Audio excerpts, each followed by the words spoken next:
Good evening, viewers, and welcome to another session of Tea Time Talks. This time, I'm making an exception and not having tea. I have a different drink with me, and the reason will be obvious very soon. Noted writer Ernest Hemingway once said, "Wine is the most civilized thing in the world." And noted bacteriologist Alexander Fleming said, "Penicillin cures, but wine makes people happy."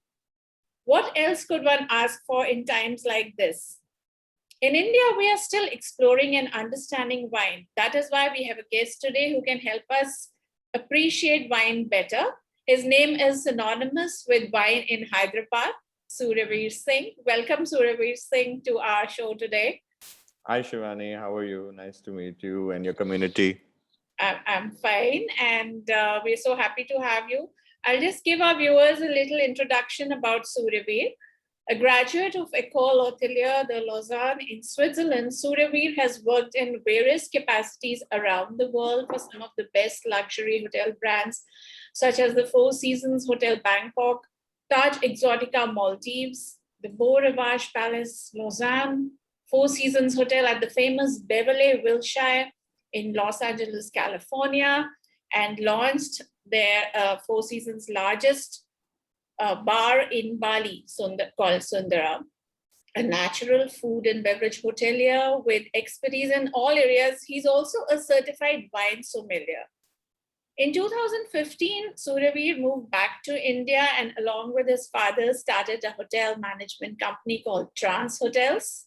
So anybody who's from the Taj Group would know he's the son of the legendary Veer Vijay Singh, an illustrious hotelier. And I would say Suryaveer has inherited best of the genes, but he has carved out his own niche. He is currently heading the Hyderabad Wine Society, which he formed, and it has held over 32 dinners at the most exclusive five-star properties in the city, and their society boasts of 1,600 members. His sessions are very, very educative and entertaining. I have attended a couple of them. So welcome, Suryaveer, and help us understand wine. Looking forward to it. Yes, definitely. Okay. So let's start with the very basic question. How did your interest in wine develop?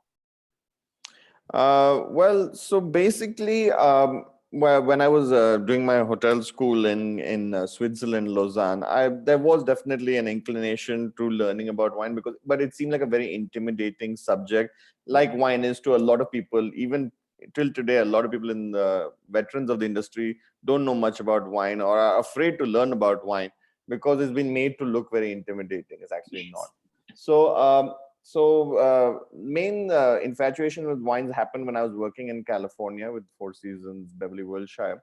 And in order to just get points above another intern or another new management training, I needed to gain something different. Otherwise, I was just a normal graduate working in room service. So there happened to be a court of master sommeliers. They were doing a course in our hotel. For multiple other people, our hotel had 5 free passes.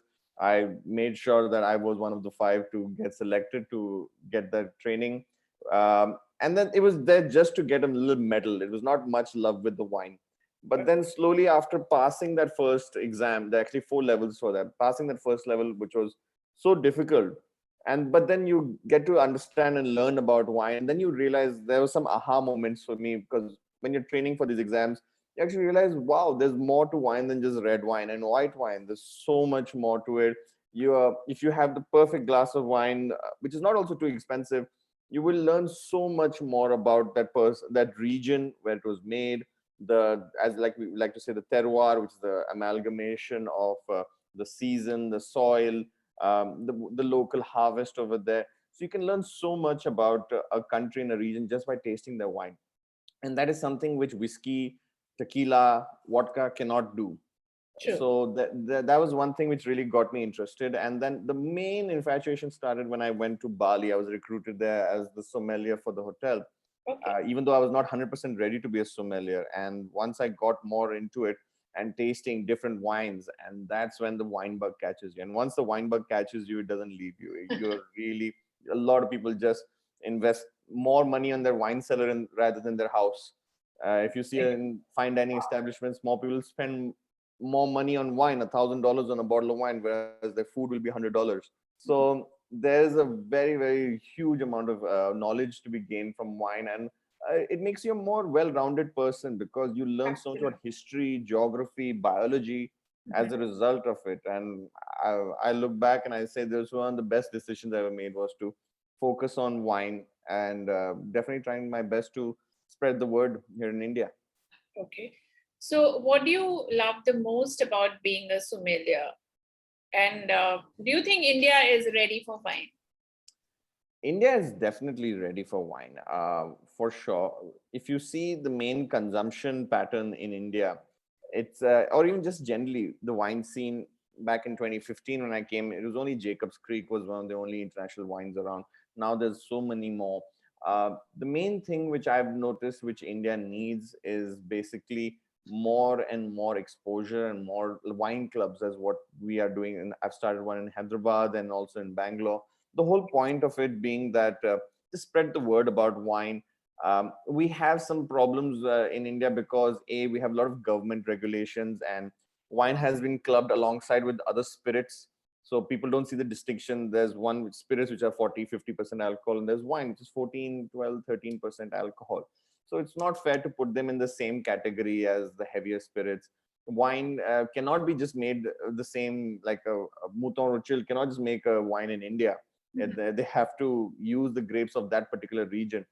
And then also storing that wine in our particular temperature climate, where we don't have room temperature, we have very hot temperatures here. Yes. So thus only a certain section of society can afford it.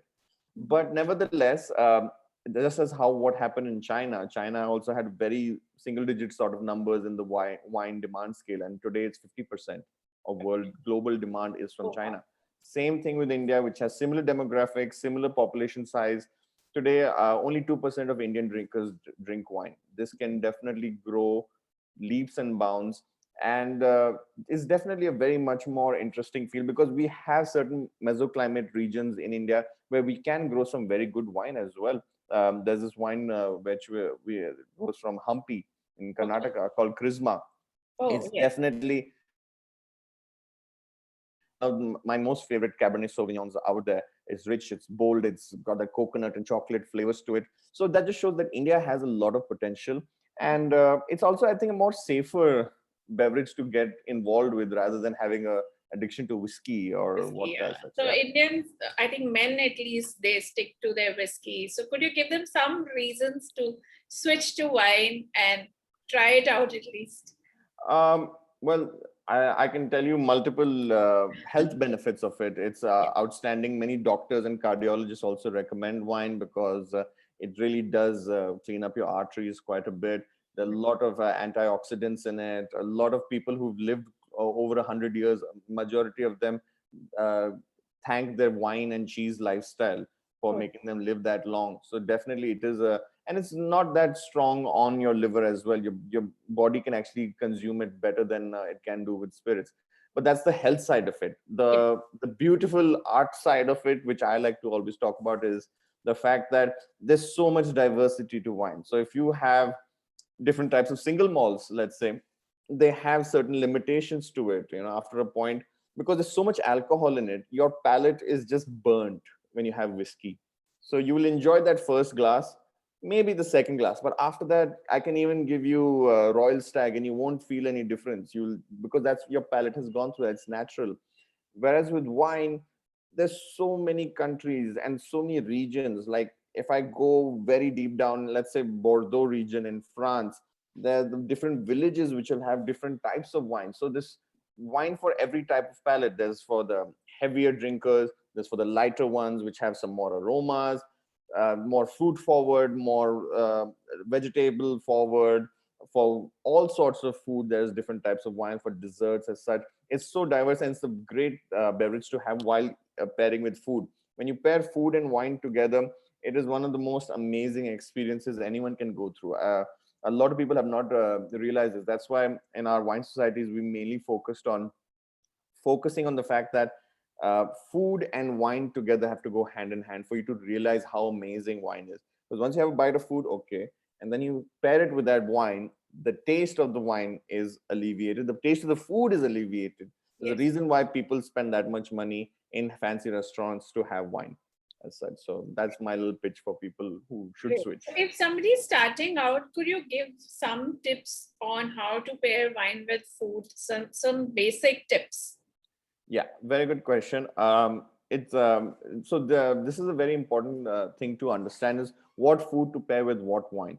For the meat eaters, I'll say if you're having something stronger like red meat, or you should have a red wine with it. It's obvious. So beef, lamb will go with heavier, full-bodied sort of wine. I can get more into details of it, but I don't want to. It'll take forever.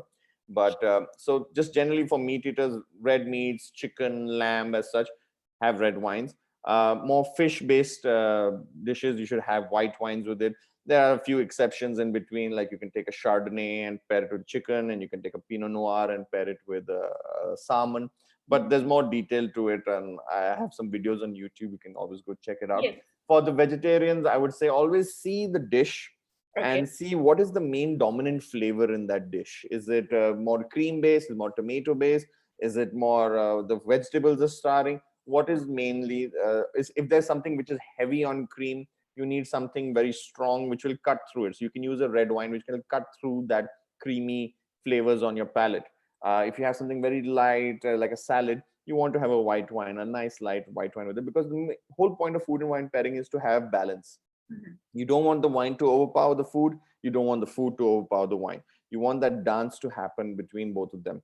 So that's why I would always say see the dish and see if it's very complex. It doesn't matter if you're using chicken or vegetables or anything like that. Okay. It's to see what is happening on your palate. Is it a very heavy flavor sort of a dish?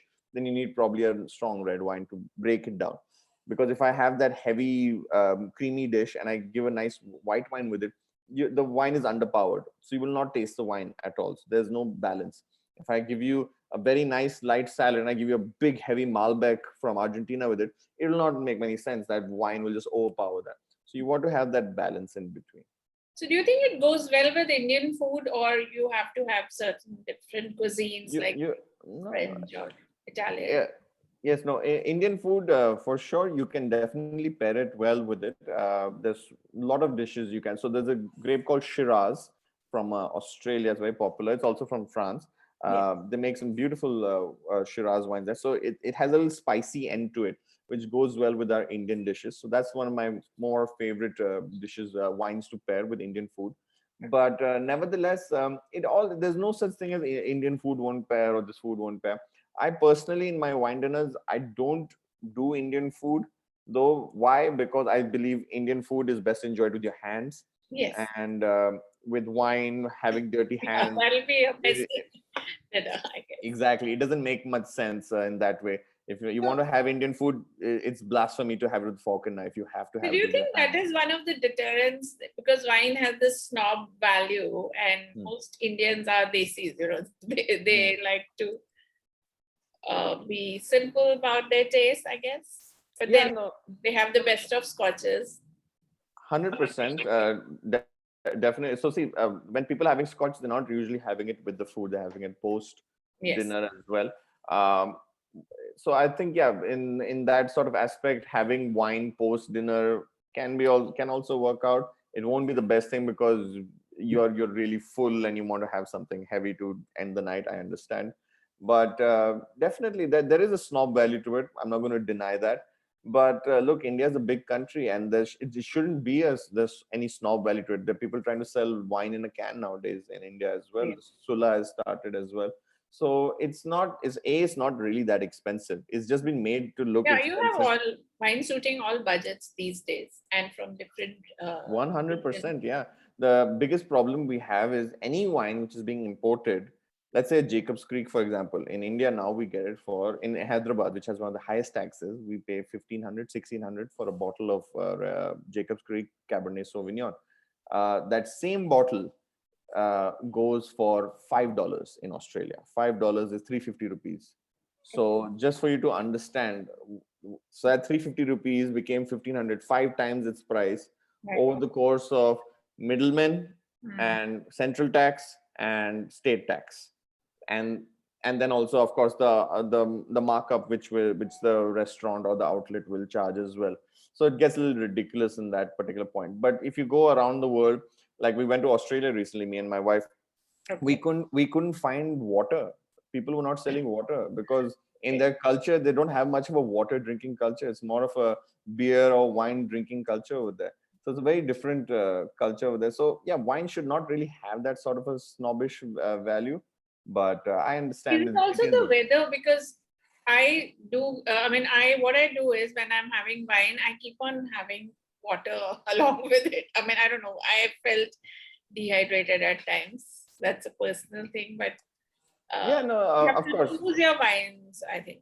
Correct. No, so definitely, in terms like right now, Hyderabad is going through a severe heat wave as well. So yes, so sometimes you can feel, especially with red wine, you can feel like, oh, it's making your body warmer because alcohol makes your Yes. body warmer. It's natural, it happens. So that's why there's heavy consumption of alcohol in colder climates because people are always cold. Whereas in warmer climates, we're doing the opposite. We're having lassi or something thanda instead. But nevertheless, wine, just to get back to your question, wine has that little bit of that aspect where you can feel dehydrated if you're only drinking wine. For any alcohol, if you're drinking any sort of alcohol, I would always say just have a little glass of water in Yes. between because you might have a bad hangover the next day. Okay.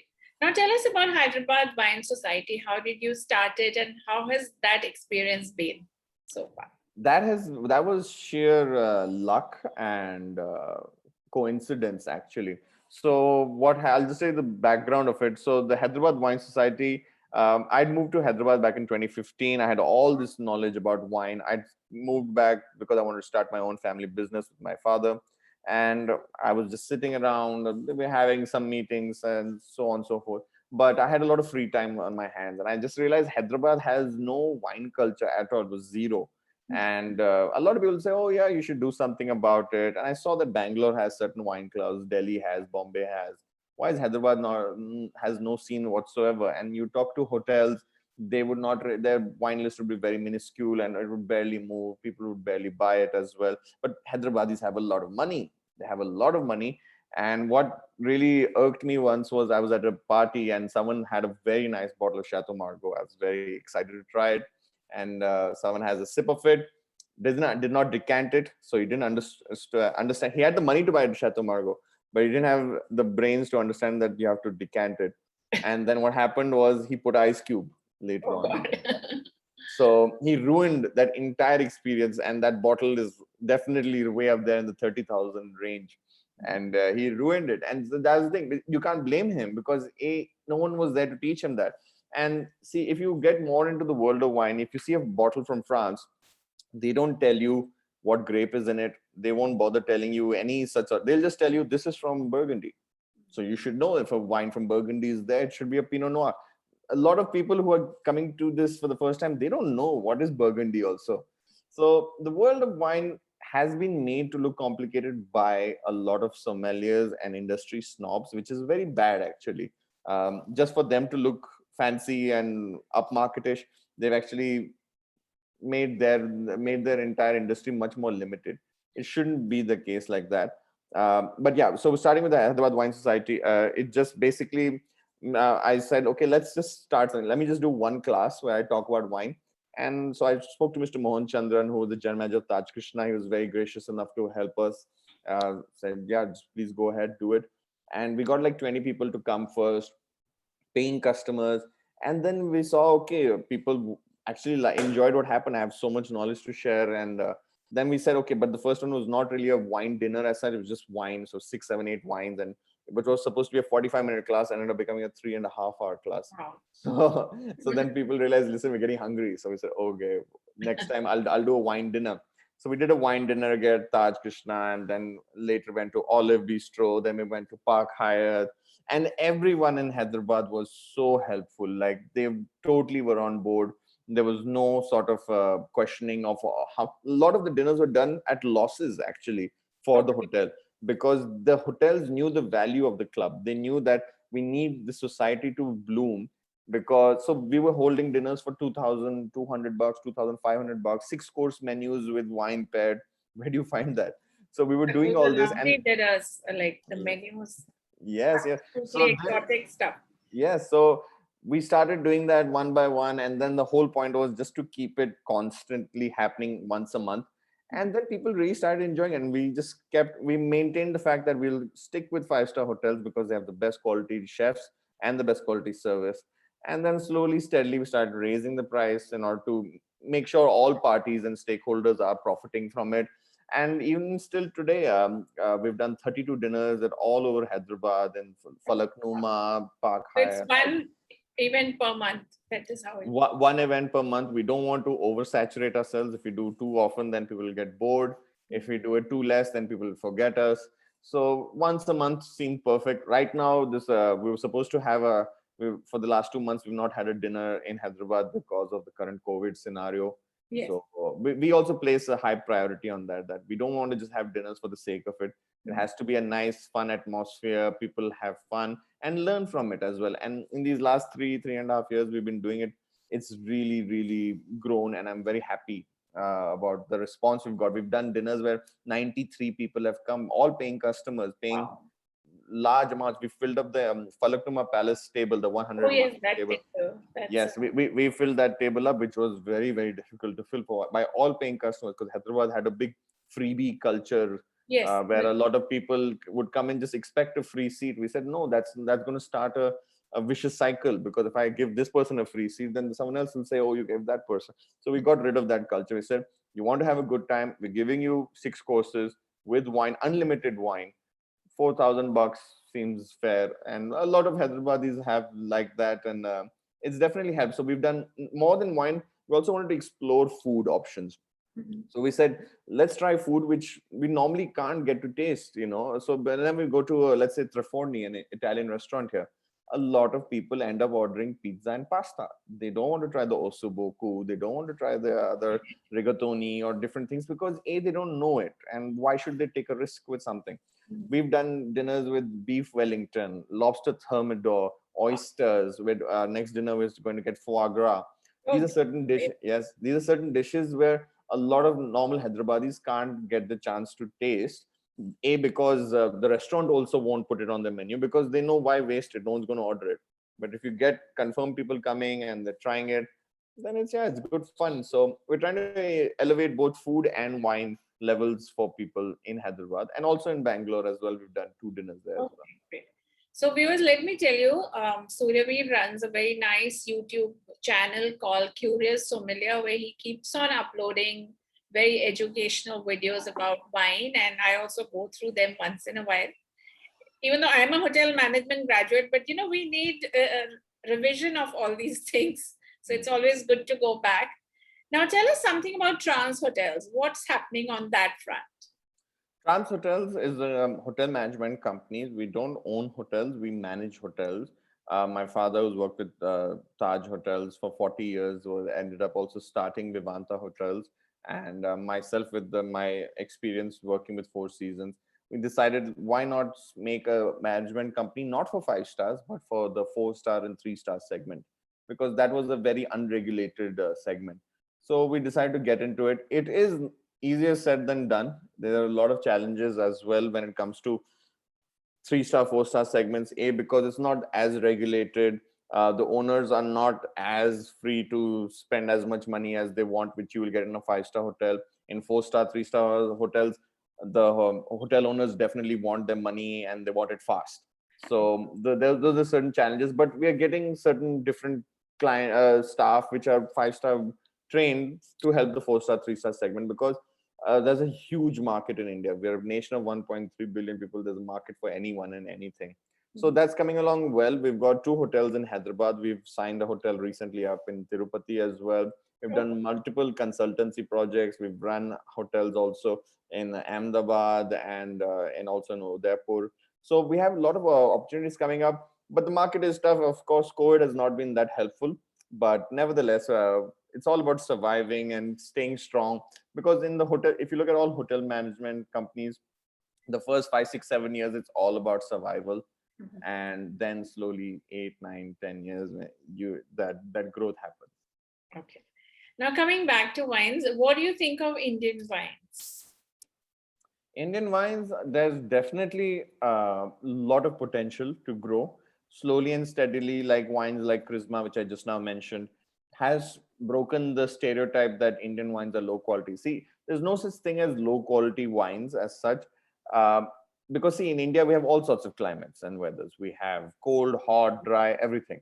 So it's just the culture is not there. So if we find perfect wine growing terrain in India, we will not, the first thought will not be to grow wine. The first thought will be, oh, I'll grow mangoes, I'll grow grapes, I'll grow something else. But wine is not there because it's not the first thing at the top of our minds.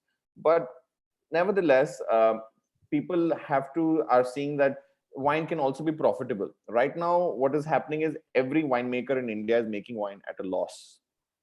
Only Sula is the only company which is actually making some profit, Mhm. because see, it's a very, very heavy capital intensive industry. The second you put in your wine in the soil, which I mean the root, it takes 6 years for it to actually give the grape which is of that quality to make wine with. So that's already 6 years of Gone. no revenue right there, which is madness in India. In India, we want money before the money is even put in, so that is one aspect. Then the second aspect is everything depends on the season. You might have all the best equipment and everything, but if you don't have the best season that year, you've lost your entire revenue stream for that year. So it's very risky. But nevertheless, now technology is definitely improving. There are a lot of consultants from all over the world coming over and helping out. So I see the next 10 years of Indian winemaking to be very interesting. We need to encourage them. That is the most important thing. Because in the beginning, yes, there were wines, Indian wines, which were not of the best quality. There was not much quality control, and because it was not even profitable. So what people were doing was they were doing chaptalization. Chaptalization is basically when you put in sugar, artificial sugar, Mhm. To in the raise wine. the So all the alcohol. wines are being very, very sweet, and they're not showcasing the terrain. So Indian wine, it's slowly getting a reputation, but we need to get a good reputation out of it, and it'll only come with time. Okay. And what about the world, emerging wine regions, because earlier it was dominated by French wines, Italian, Spanish wines. What are you excited about when you see the newer regions? Very good question. So the world of wine before in till the 1970s was mainly European dominated, French dominated. French wines, Italian and German and Spanish, they were dominating majority of the market. What happened was there was a vertical tasting and it was called the Judgment of Paris, where there was a blind tasting and they got some American wines and some French wines all mixed together, and everyone overwhelmingly voted for an American wine, and that shook up the industry completely. Called Stag's Leap was the name of the wine, Mhm. and people were shocked, and it just changed the world of wine. It changed people's perception of the fact that the best sommeliers in the world chose American wines over our French wines. My God. And then the demand grew. So from the 70s, American wine industry grew, then Australian, Argentinian, Chile, South Africa, they've all joined the mix. They're making gorgeous wines. New Zealand also, gorgeous wines are coming out of there. It's the best thing which ever happened actually in the wine industry. So definitely, a region which I really like is Chile. Okay. Chile has some beautiful wines of red and whites, Mhm. and they have this grape called Carmenere. So it's beautiful, and so this the many regions coming up is just, there's no such thing as this region is superior and that is not. It's all about, France has an advantage of over 1500 years of winemaking Yes. back from the Roman times. So they have a culture. They, through experience, have learned that this particular plot of land, good wine will come. That particular plot of land, it won't be that good. So we are still figuring it out. And wine is not something which will teach you a lesson in 1 year. It's something which will teach you over generations. So for wine growing, it takes time, but it's an industry which will definitely boom as well. So, if somebody wants to be a sommelier, how should one go about it, and what are the courses one should do? Yeah. So this During- is a very commonly asked question. So there are many aspects to it. If you just want to become a sommelier for the sake of passing an exam and saying a sommelier, well, there are a lot of exam bodies. There's the Court of Master Sommeliers. They started doing exams in India as well. I highly recommend them. There is multiple ones. You can just do a Google away and you'll find so many of them. But I would highly recommend that you be a hotelier first. You work in a hotel, you work in a restaurant. Only then becoming a sommelier makes sense. Just to get a certificate and say call yourself a sommelier is, it doesn't make much sense. It's like saying, oh, I'm a doctor but I don't really practice, I don't really treat patients. Yeah. You have to be treating patients to call yourself a doctor. So just like that, you have to get in, you have to be in the industry, you have to get your hands dirty. It's a very difficult job sometimes. You have to work very long hours. Usually you're very understaffed. It's usually one person. I was one person handling the entire wine inventory for Four Seasons Bali, and also the other one, and Four Seasons Siam in Bali. So those two hotels, there's one person in charge of making the list, ordering, talking to suppliers, stocking them was as well happening, uh, updating the list, doing the stock take, handling fridges which can't handle it, the labeling system, then how to sell them. All of this is being done by one person for multiple hotels. So it was just so overwhelming, but I got to learn so much. I did this at the age of 24, 25, and I learned so much out of it, because you're also educating people about it. And just to make you understand, in beverage revenue terms, we had a cocktail department which was handling cocktail and liquor department, and there was me handling the wine department. Wine was 55% of beverage revenue. Wow. The cocktail and other department was a team of 16 individuals and of bartenders. My God, And that is yeah, and it was just me handling the entire wine department. I was taking 55% of the revenue. So that just shows you that it's such a underestimated department. But and especially in India, it takes like the industry still understanding who are sommeliers. But I'm very excited to see, actually there are a lot of new sommeliers coming out. I was in is it Bangalore. male dominated? One more question.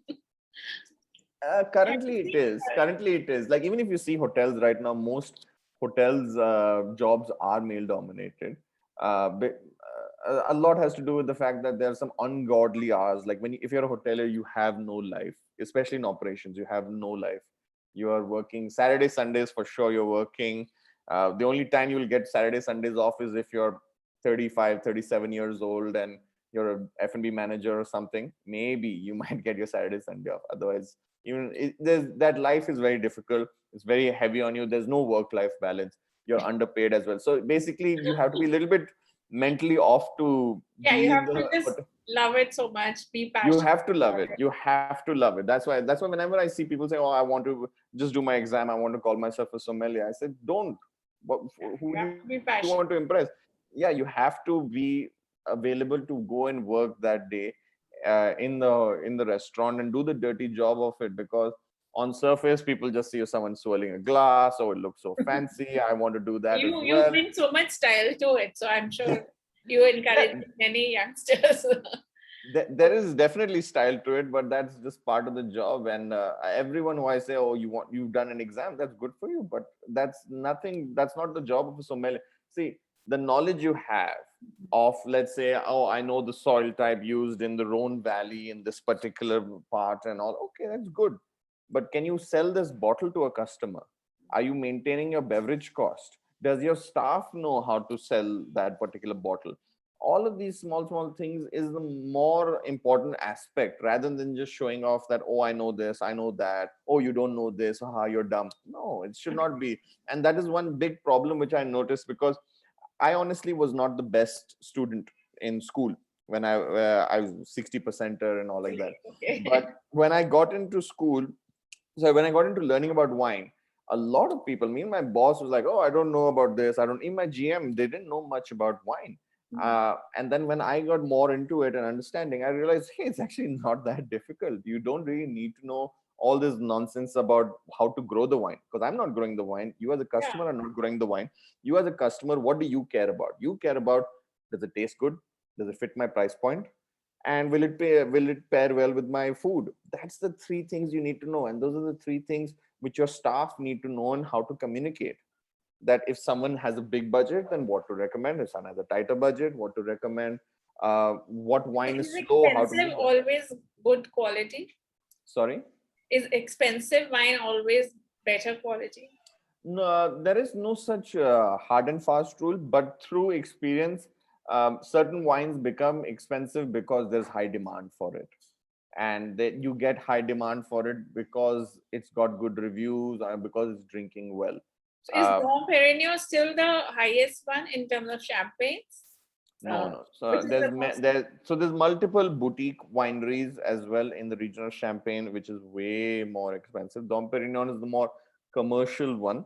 Mhm. There's some many ones, Ace of Spades and so on. Bollinger has a La Grande Année, and the multiple other ones are way more expensive. Okay. And every new one keeps popping up, and they just make like 100 bottles, 200 bottles a year, whereas Dom Perignon will make 10,000 or almost a lakh bottles a Okay. year. So therefore, it doesn't really matter much for that. But see, it's not about the expense, the part of it being expensive. A lot of it has also got to do with the fact that it's just marketing. Mm. If you market something well, you can sell a cotton ball also for $1 million. It's just about marketing in that way. But yeah, in the world of wine, I've seen certain times where certain wines have been labeled as Vino da Tavola, which is low quality table wine, but Mhm. they actually went on to become more expensive than the best of the best Italian wines. Why? Because of supply and demand. Because people start tasting and say, "Hey, this is actually way better than Vino da Tavola. It's actually way better." Like how people selling it for $5, and then as a result, that same wine became 300 euros. Wow, So so that's that fascinating. yeah, that is fascinating. But yeah, all of this big increase in prices has happened only very recently. It was not there before. It's a lot has got to do with China. Okay. Now, if people want to join Hyderabad Wine Society, could you just guide them? How can they join and know more about wine? What is the The, best way to join? the beauty of our society is we have no formal joining process. There is nothing. Go on Facebook, like our page, Hyderabad Wine Society. On Instagram, I have a page called Curious Sommelier. You can just join in, or you can just send me your phone number. I'll send you a WhatsApp about it. I don't like this formal process of joining and Filling joining up a fee. form and all. No, it's so not today's day and age. I'll tell you what we do as a society You is don't even charge a monthly fee or no, nothing. Why should we? If you want to attend this one's dinner, come. Please come. This is the that's fee. the Just best. pay it. Yeah. You don't want to attend the next one? Don't come.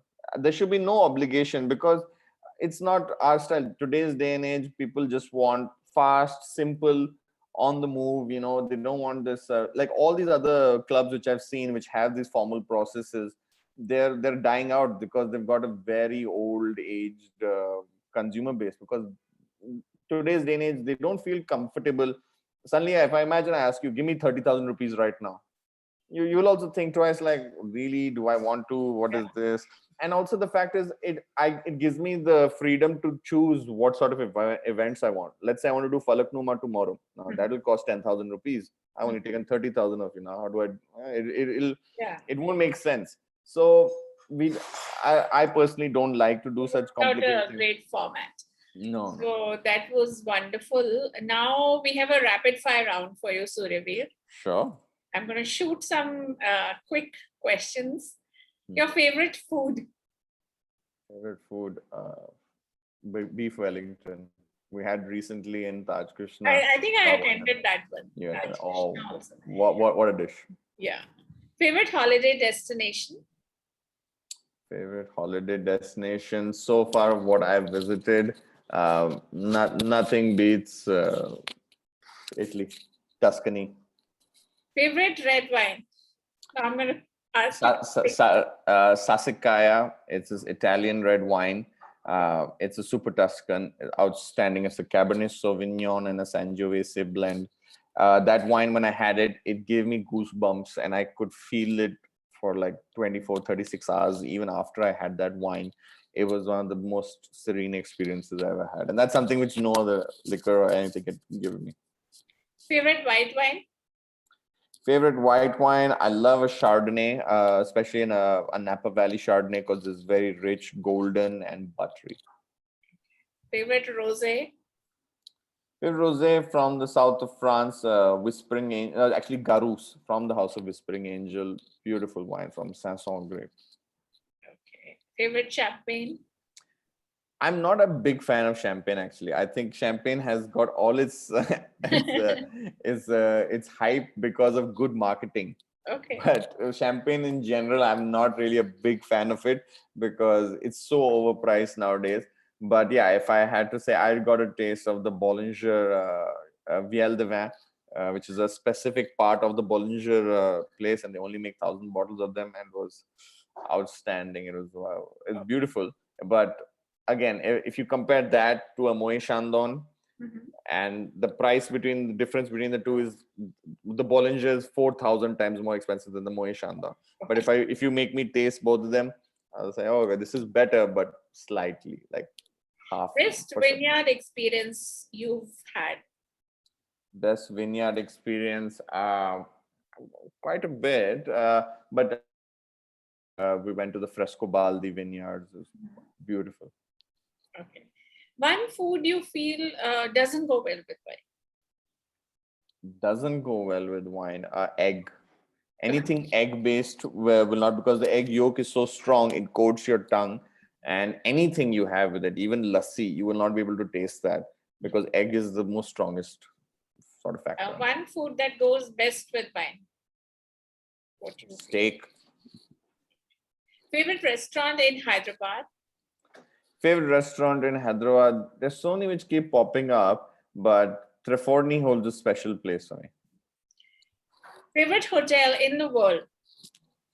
Favorite hotel in the world? That's a tough one because I've been to so many and they're all so unique. But I would rather give it to an Indian hotel over there. I think the Umaid Bhavan is right up there in terms of sheer awe and magnificence in its architecture. Nothing like it. The most regular guest in your wine dinners? Quite a few. We have a strong expat community. So there was a lady called Delia. She just now moved recently to Pune, but out of 32, she probably attended 25, 26 of them. She was very regular. She just moved, but yeah, we've had quite a bit. Okay, I think that brings us to the end of the rapid fire, and you've done very well.